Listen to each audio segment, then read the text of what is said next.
So that's my... Oh, correct. At the turn of the century, they were making some movies, but we kind of forgot all their names. So we started a podcast, and we know you did not ask. Too bad for you, my early 2000s. Hello and welcome to My Early 2000s. I'm your host, Will. And I'm your other host, Daniel. And this is the show where we explore the loved and lost movies of the early 2000s. It's a bi-weekly challenge we created to rekindle the passion those films gave us and the spark that brought us to the industry in the first place. And just like every episode, we want to start things off with a liquid, preferably beer. Absolutely we do. Should we open these? What did we get this week? This week we have the Smith & Forge Hard Cider. It looks just like the... I don't know if they have different ciders. I didn't see them at the grocery store, which was Sprouts. Oh, no. Can you open a beer much? It's a cider. A cider? It's the first time we ever doing a cider. Oh, that's true. New year, new me. 6% ABV. Let's hope this is good. What's the brewery? Smith & Forge, Oh. right there at the fucking top. Well, I thought that was the name. I think it's the name They think and a the lot of brewery. themselves. It's their version of a hard cider. That's all right. It's a kind little of- soury for me. It like tastes a lot like apple juice, like sparkling apple juice. Really light, really kind of sour. I don't know if these are green apples or what. Some Granny Smith up in this bitch. I don't know. Well, you know, it's okay. I'm sorry, I was reading the ingredients. I just watched you die in front of me. Granny Smith apple cider by Oh, Smith so & it Forge. is. No, it doesn't say that. It Oh, says I said that. water and apple juice concentrate. Oh, so it's not even real apples. They concentrated super hard at being apples. So the beer, it's okay. I like the logo. I like the name Smith & Forge. Yeah. It's a cool looking... Yeah, it's a good beer. Cider, I mean, jeez. So, what movie are we doing today, this week? This week we watched Napoleon Dynamite from 2004. 2004. That was a long time ago. It was a big hit back then, at least in Yeah, that was among... We came back from school that summer in 2004 and just everyone had seen this film. Yes. I had not. For some reason I hadn't seen it yet. No, did you see it in the theaters? I did see it in the theaters, but I remember that because it was such a big hit, it had a really extended theatrical run. I remember seeing it in like October, something like that, and I think it was going all the way until like Christmas time. Wow. And it came out over summer, maybe even before that. Yeah. Did we see? Did we look that up? Yeah, so it opened on June 11th, 2004 Yeah, so in right a at the limited top of the release. summer. Yeah. It went wide on August 27th, so it was Gotcha. limited for Okay. months. Yeah. And it finally closed. It stayed in theaters until February 6th. Oh my gosh. Really long That's a time. crazy 34 run. That's and a half Titanic weeks. numbers, man. Yeah, that's like Titanic and My Big Fat Greek Wedding, those kind of long. But you know what? That being said, it only made $46 million. Wow. I mean, which is a lot for a movie that's budget was $400,000. So, it was the little engine that could. Yeah. But that for being in theaters for like 7 months or 8 months, it's not that much money. I wonder if just like it's because a lot of kids watched it, so half the tickets were just like kids sneaking into theaters. Yeah, right. You might be right, though, because it was definitely a younger people's movie. Yeah. So this movie was written and directed by Jared Hess. It was also written by Jerusha Hess. Jared Hess ended up doing Nacho Libre, Masterminds later on, but this was his first big film. I like Nacho Libre, okay?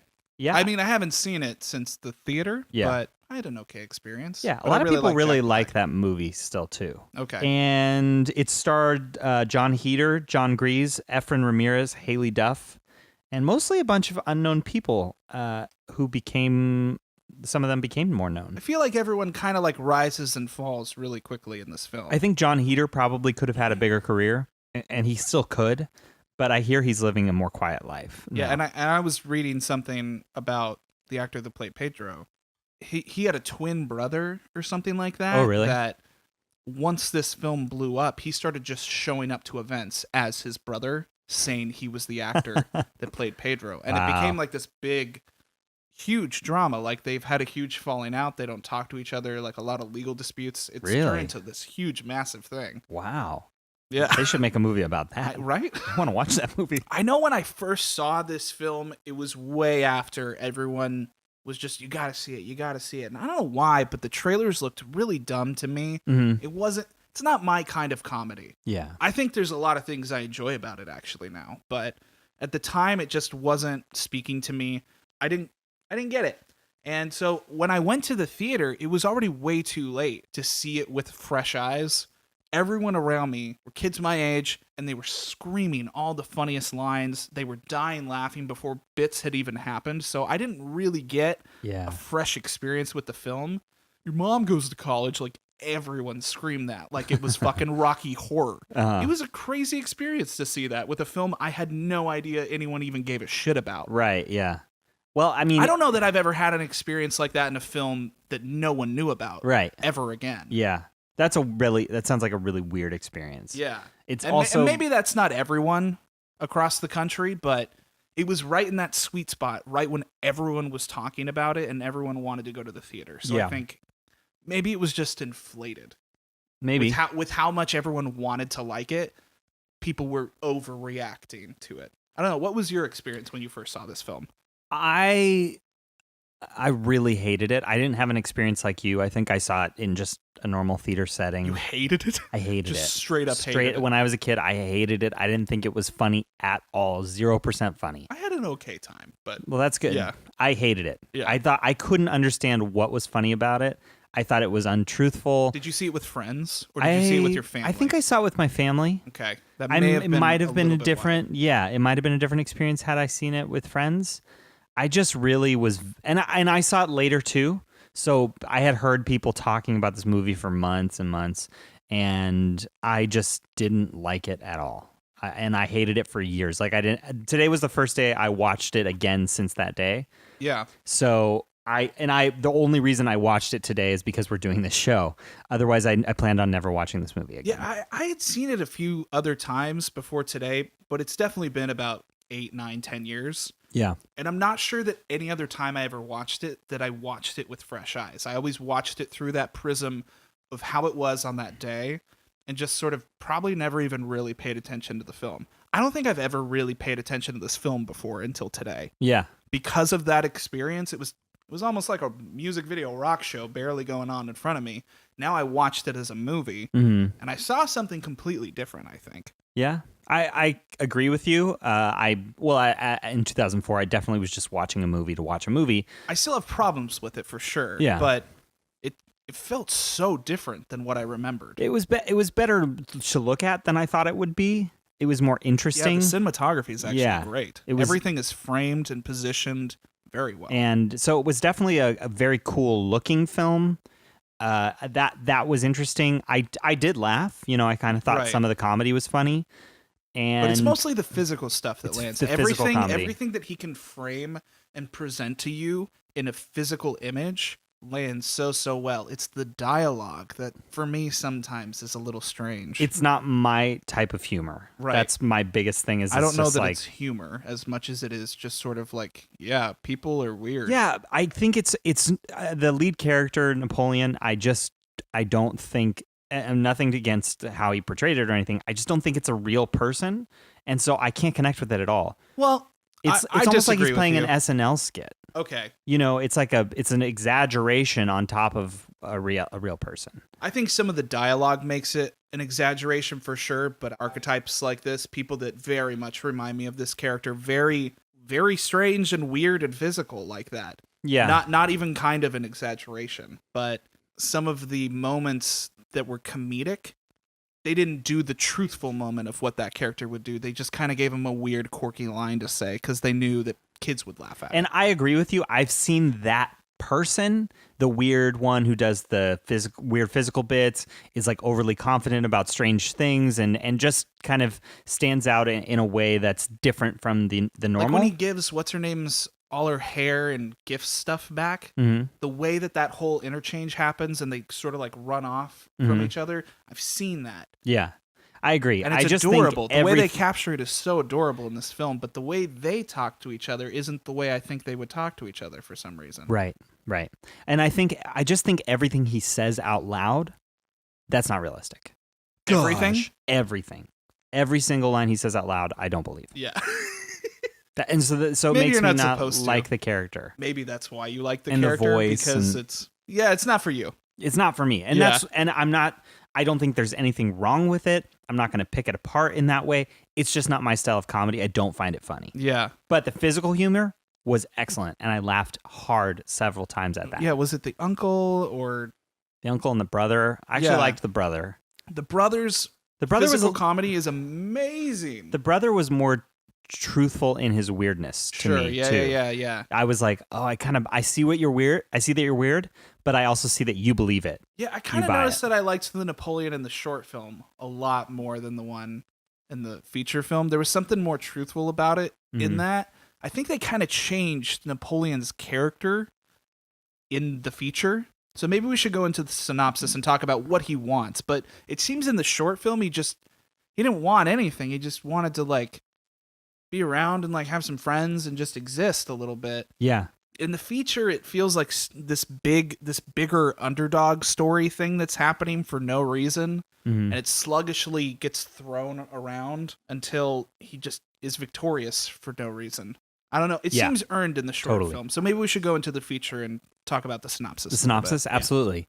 Yeah.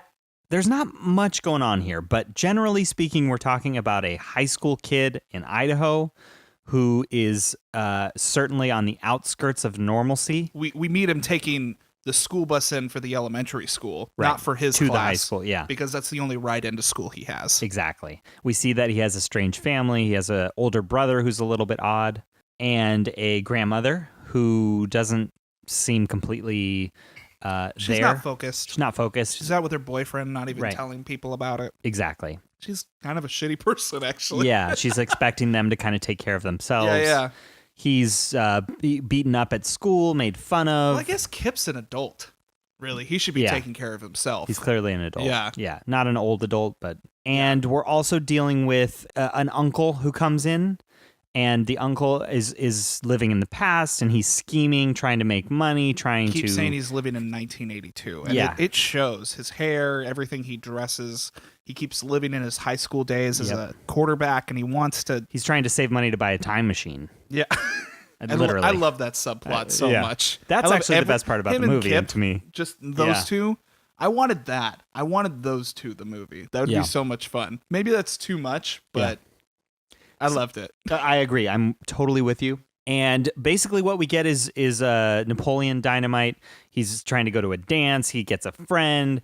I don't know that he wants like any of those things though. Like he just like they're happening around him, and he doesn't pay attention to any of them until he realizes he can't have them. Yes. Right. And it's Pedro that asked Deb out to the dance, and you can see maybe Napoleon's been thinking about that this whole time, but he kind of hasn't. He hasn't done anything about it. Right. And when he realizes he can't have it, he's like, oh, crap. Well, I want that too. I don't know that he wants anything except for other people to be happy. Really? I don't even see that. I see it with him and Pedro. I see it with him and Kip. Like, he has a weird way of showing it with Kip, but he still, like, takes Kip into town for his karate class, which I love. I love that karate scene so much. Yeah, the karate scene's great. I don't know. He seems to be doing so much for everybody, but it's not necessarily the right way to do it. Right. But it's how that character would do it. Okay.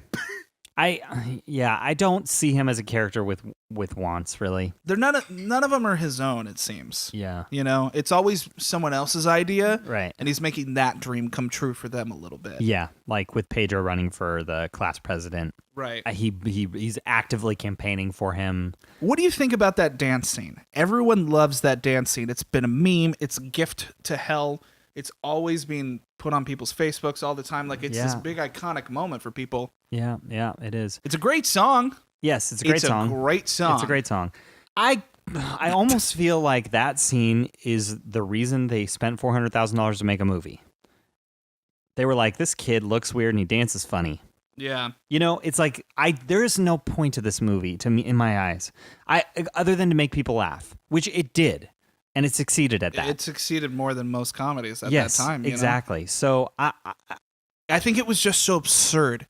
We were living in a time of so much reality we were hit with and everything going on in the world that it's just so absurd. Mm-hmm. Maybe it just caught everyone off guard. Yeah. I know it caught me off guard. Yeah, it definitely really caught the teenage group, young teenagers off guard. I think it gave a voice to some people too.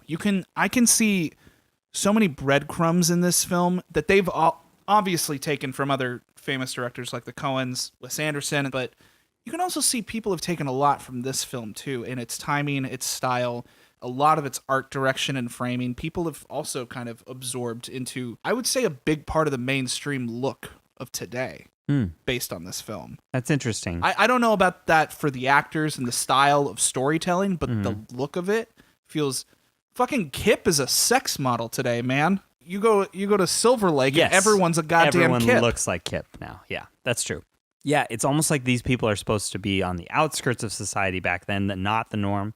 But if we look at today, they kind of all are. Yeah. They all seem to really work for themselves a lot. You know, Napoleon is working for other people, but really everyone's just caring about their own thing. And that's really relevant, or you can see that a lot today in that narcissistic kind of quality that definitely exists in this movie. There's not a communal aspect. I feel like the uncle tries. He tries really hard, but still fails miserably. Not really, because he's literally only looking out for himself in that he does work with Kip. I think he really does want to help Kip, but at the end of the day, he won't sacrifice anything of himself for Kip. But he also wants Kip to succeed. I don't think he does. Yeah. I think he needs Kip to succeed so he succeeds better. Sure. I don't think he needs, like, he sells Napoleon out. He'll sell Kip out if he needs. He'll do anything to save his own ass. What is that love interest at the end of the movie that just shows up on a bicycle for no reason? It's very strange. And just the movie ends. And Yeah. there's so many characters that are just like, hello, goodbye. Yeah, absolutely. They add nothing. Their scene is so massive. The shot is so crazy. There's so much shit in the frame. The art director on this film is fucking incredible. Yeah. They need all of the movies. Yeah. Because holy fuck. Right. You know, like there was a scene where Napoleon calls somebody. We see one shot of her and he hangs up and she's gone forever. Yeah. And it was such a beautiful image to look at. So many things to look at. And I have no idea what the fuck was the point of it. She's literally not even credited. Oh my God. On IMDb, I read there's an uncredited character and it said, let me pull it up. It's credited as, it's so funny. I saw it earlier. It's credited as girl who answered the phone when Napoleon first called Pedro's house. Uncredited. Jesus. Not even credited for that Oh my whole God. scene. And she's great. Yeah. Her name's Lisa Rodriguez. Well, Lisa Rodriguez, you're great. And I'm sorry that you didn't get a full credit. Exactly. I hope she got paid, man. This movie was big. And she had to go all the way to Idaho to do it. She actually had some, whatever. It doesn't matter. She had some shit before Napoleon Dynamite. Well, as weird as some of the dialogue is, the physical is really what makes this film for me. I think one of the scenes that really stands out is the karate dojo scene. Yes, yeah. When Kip has to volunteer to help demonstrate a few moves. It's hilarious. They do such a good job in this film of the back and forth. You know, especially in the dojo scene is an obvious one to go to, but even when Napoleon, when his uncle makes him feel like shit that he doesn't have a job, so he goes and he gets a weird shitty job at that chicken factory, that's one of the worst looking jobs ever. Yes. It looks awful conditions. I hated everything about it. Yeah. There's that moment up at the top with him and like 5 other guys that are volunteering for the day and the 2 old farmers, and just the way the camera is timed to cut back and forth to their reactions to how much they both hate each other. They both don't want to be there. Mm-hmm. It's so physical and present. It made me laugh really, really hard the way they timed that scene. I agree with you. Going back to the dojo scene, though, I kind of thought that's when the movie started. Yeah. Because everything else before, I'm like, what is this? What? I've even seen it before. I even get this character, and I don't care. It's almost like the most mainstream scene of the whole film. Yeah. You know, it feels a little bit out of what they're normally doing in the comedy realm in this film. And it's really well done. It's very funny, and every time he hits Kip, every time the sensei hits Kip, it's hilarious. And it lands really well. Rex is the best. Yeah. His fucking American flag pants. Uh-huh. I think anyone wants to have a roundhouse right. kick. Kick this. Kick me again. Kick me again. Slaps him in the face. Ouch. Like, that whole scene is just fucking amazing. It's amazing, yeah. It almost made me think that what the story that we were going to get into was Napoleon was going to want to learn what he was teaching so that he could then stand up for himself at school. Because I couldn't remember the middle of the movie. I knew the end. Yeah. And I was like, this is what we're setting up. Okay. Never returned.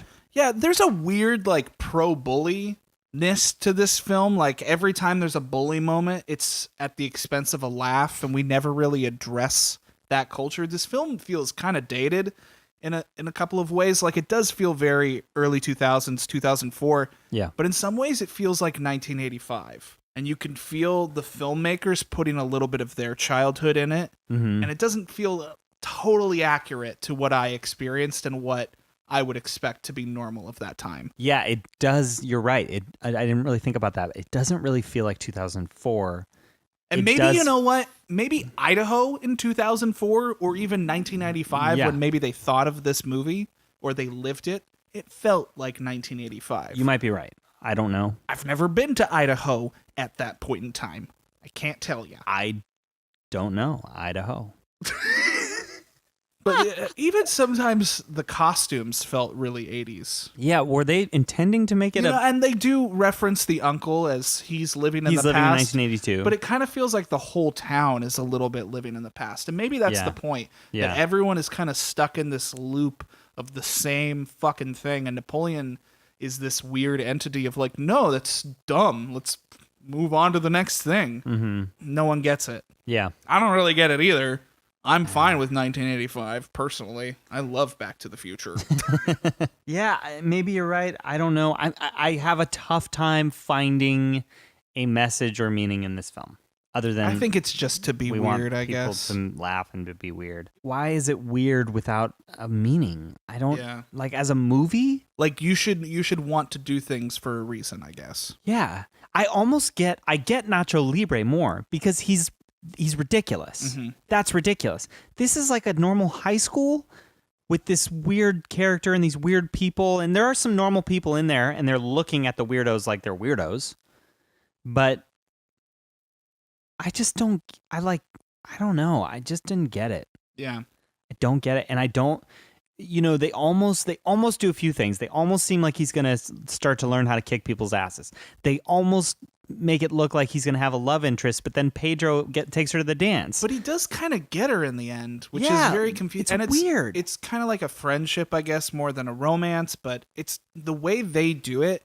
I don't know what Napoleon wants. I don't know what he thinks of her. Right. So I'm left wondering way too much, I think. Yeah, but they do set it up once in that scene in the cafeteria when he goes when Napoleon goes to Pedro, dare me to go talk to her. Right. And that makes me think, oh, there's a spark. But then they kill it. Yeah. As soon as Pedro asks her to the dance. Well, I guess he's jealous and he kind of like tries to find a new thing. Yeah. But by the end, when she comes back, which there's no reason for her to come back, he just dances real good. And she's like, all right, we're buddies. I guess you didn't tell your uncle about my breasts. It's very weird. There's some weird shit in here. I don't like that. Nope. I don't like that at all. Nope.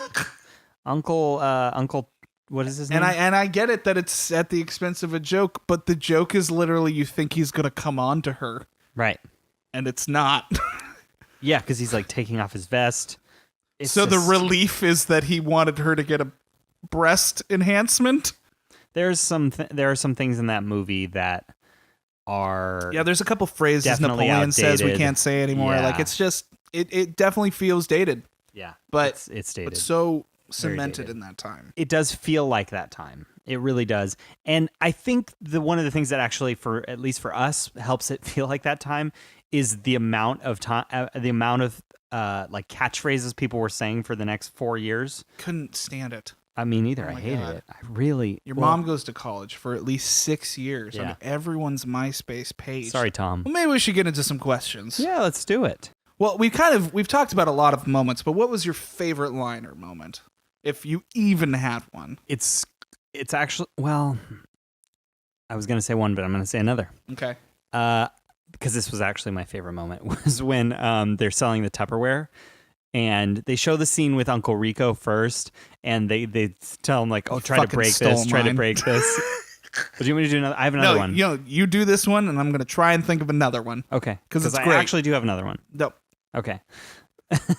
So, and Uncle Rico's trying to get the guy to sell the Tupperware. He's trying to get the guy to break it, and he can't do it. And then the next scene we see Kip trying to sell the Tupperware, and he's in the van, and he puts the Tupperware under a wheel, under the back wheel, and then he reverses over. Just to show how strong it is. Like, okay, we can put it under a fucking van, too. And then he drives over it. Snaps. Oh. And then... Dang it. And then he just drives away. Because he knew he didn't get the sale. So much good stuff with Kip, man. I love Kip and Uncle Rico's, like, their little side story is so great to me. I'll just pick any time that they're together is pretty wonderful. Like even the time when Napoleon is trying out the time machine for the first time, just, I forgot the crystals. And they're all just waiting. Does it? Gets hurt. Oh, I could have told you it didn't work. Right. And then he's in the store walking. They're like both walking the same with this weird dick limp. Because, oh my God. All right, we're going for round 2 on that Smith & Forge hard cider right now. So as much shit as we talked up front, we're drinking this thing like it's water. What did you think of the soundtrack? The soundtrack in the music choices that they gave. And the score, I guess, too. Yeah, the soundtrack was good. I liked the soundtrack. Yeah. There were some fun songs in there. Do you think all of them were justified and earned, or were they just picked? Some of them were super weird for me. Yeah, they were super weird. I don't know. I liked the song that they picked when they were doing the hand movements at the beginning. Sure, yeah. I don't remember what song it was. I like that White Stripe song up at the front for the credits. That's a great opening credit scene. We haven't even talked about that yet, but the music is so important in it too. I really like that White Stripe song. Yeah, that was fun. So I like the soundtrack. The score was very weird, but so was the movie. So they used a lot of organ sounds or Wurlitzer sounds. It just sounds like they took a 80s Casio and just played the presets. The shitty drum machine on it, everything, the little bossa nova. And it was gross. Yeah, I agree. I wasn't. But it kind of gave like a charming character to it. Like it definitely worked for me. Yeah, that bright kind of shitty tone made me kind of feel like what the town felt a little bit for some reason. Yeah, I mean it worked for the movie. I feel the same way about the music as I do about the movie, so it makes sense, I guess. This would never happen for this film, and the Oscar goes to who, William? Kip. Clearly. I agree. I mean, let's name who Kip was played by. Erin Rule played Kip. There's just something that he's bringing to the table. And Deb, the actress that plays Deb, is really good as well. I feel like Deb and Kip are so subtle in their choices. They're the standout stars for sure. Absolutely. They're bringing so much without being said, but you can tell their character wants to say so much. Yes. Whereas most of the other characters, it kind of feels like they're delivering a sketch line. It's kind of sketchy comedy for them, and they're having fun, but they're acting. I agree. And he, going back to something I said earlier, he was a person who had a character who was very odd and weird and SNL-y or like sketch comedy-ish. Yeah. But there was truth in it, and I really bought it, and I liked when he was on screen. Even when he was in that like gangster attire. Oh my God, when he just walks into frame just like fully decked out. Oh I'm my God. God. I'm the happiest I've ever been. Or whatever he says. Like it just you still believe it. For some reason, yeah, you believe it. I don't know. I don't know why. There's been nothing to set up any of that shit, but you're like, oh, now he feels better. He feels complete. He feels like him. Exactly. I don't know why, but he does. So I enjoyed him, and we have given you 2 Oscars tonight. So here you go, double unanimous papers coming in the mail. It's rarely unanimous, Erin Rule, but tonight it was. So if we were gonna put The Rock in this film, who would you cast him as?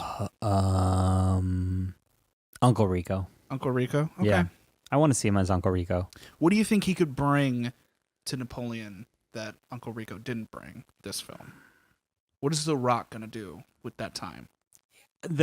Or is he just going to be suave and try to fuck all the moms in the town while selling Tupperware? He probably would do better at that than Uncle Rico did. Sure. Uncle Rico still tried to do that too.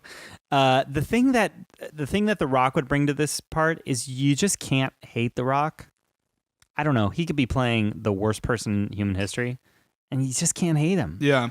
So if he was playing that part, I don't know. I wouldn't I didn't hate Uncle Rico, but I kind of did. He was really creepy. Yeah, there was a lot of choices, but The Rock would have to make those choices, wouldn't he? He would, but I would buy it so much better. I would be like, Yeah. well, he's got to do what he's got to do. I don't know. Oh my God. It's not my rock, but it's a rock, I guess. Yeah. Hey. No, I hate that. What about you? Who would you put him as? Since it's a big like physical comedy movie, I kind of wouldn't want him to talk a lot. The Rock is so good at physical comedy. You're right. Yeah. I think I want him to play Pedro. Oh, that'd be and really just be funny. really, really quiet and shy, but like this big bulking dude that's just like, hey, how are you? Right. What's up, Napoleon? I think I'm gonna ask out Deb. Okay, bye. I don't know. I think it'd be really great, and then you could just like have him tower over Napoleon. Yeah. I think the dynamic still works there. There's Yeah. enough of a difference between the two, and maybe it heightens it. No, you're right. That would be really funny. The Rock is brilliant at physical comedy. Yeah. Yeah. So that's what we would do. Which character would survive longest in a zombie apocalypse? I think Pedro, just because he's got all those crazy cousins that are gonna save anyone whenever they're on a road alone. They're just gonna come up and here you go. I feel like he's connected. There's some things we don't know about Pedro and his family. Also, I think he must be more of a badass than we're seeing because his cousins are actually doing the things for him. Absolutely. They're helping him. They painted on the side of his car, vote for Pedro. What does Pedro do to get that respect? Exactly. Maybe Kill Pedro. some zombies. Yeah, exactly. Pedro knows where it's at. I'm with you on this one. Yeah. I wasn't thinking that until you said it, but you talked me Who right did you into think it. before? I was kind of going toward Grandma. Oh yeah. Just because she doesn't give a shit about anyone, so Yeah, but she would broke her sacrifice her own collarbone. children. She broke her collarbone. Man. I know, but did she? Ooh. Plot twist. Yeah. Grandma was never hurt. She was just tired of her fucking kids. We saw her like flying off the sand dunes, but did she get hurt? I don't know. That was like a stunt man all of a sudden. Exactly. It wasn't did really not Grandma. look like Grandma at all. It looked really fun. Those sand dunes look soft No, that looks like a terrible time for me. It was so hot and sweaty. in winter. So, what's your favorite My Early 2000s moment? I think a lot of what it is the writing for me. The way the comedy comes out, the way people are delivering the lines, it doesn't feel like something I would ever do anymore. Those choices, the underdog needing to have that love romance that's kind of there. I just don't think we would do any of those things anymore. It feels like a movie we don't make anymore. Yeah. It's silly. It's just every time I saw Haylie Duff, that was so early 2000s to me. The way she was dressed, You the just fact think that of she, Hilary Duff. Oh, there's a lot of bangs going on. the Everyone's fact got that she these bangs. existed. I just think I put her right in that time. Yeah. Because I always had a little crush on Haylie Duff back then. Yeah. Everyone kind of had one on Hillary too. Mm-hmm. But Haylie Duff was like the bad sister that, to me. I don't know. She was And the idea of there's like a something about it. cheerleader being the thing you look up to still, all that yes, stuff. It's absolutely. gone. It's Yeah. very early 2000s. And those she had a long jean skirt on at one point. Oh my God, it was like But a it wasn't stocking. like a long to the ankles. It was like a long just past the knees. It was very The weird. nuns would have approved. Absolutely, they would have. The nuns would have approved of the early 2000s. So at the end of the day, how many beers, not beers. God, it's catching on. It's contagious. How many Smith & Forge hard ciders would you give this movie out of a 6-pack? I would give it 2. Okay. Wow. It's low. Yeah.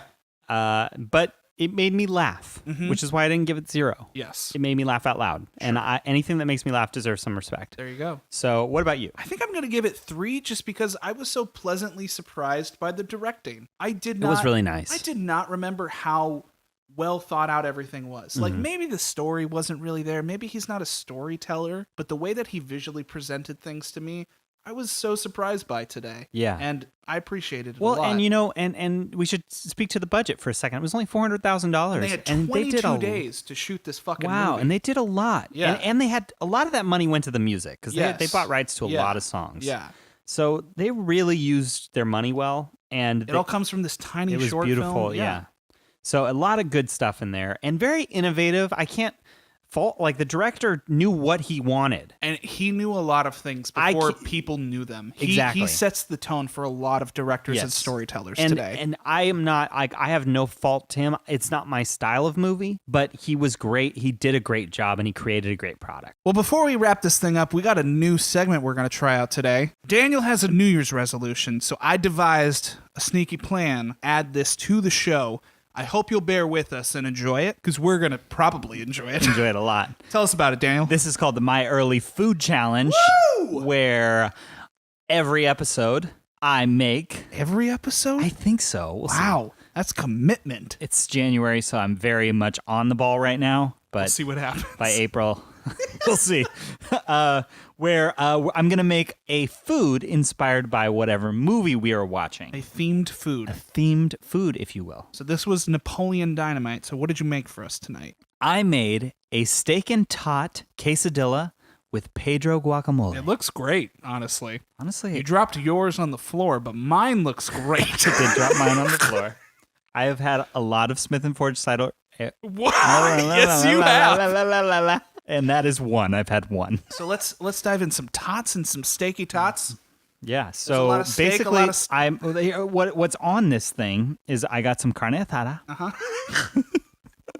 And there's pepper jack cheese, roasted peppers and onions, Super good. and then Smells great. And there's tater tots in there in the quesadilla.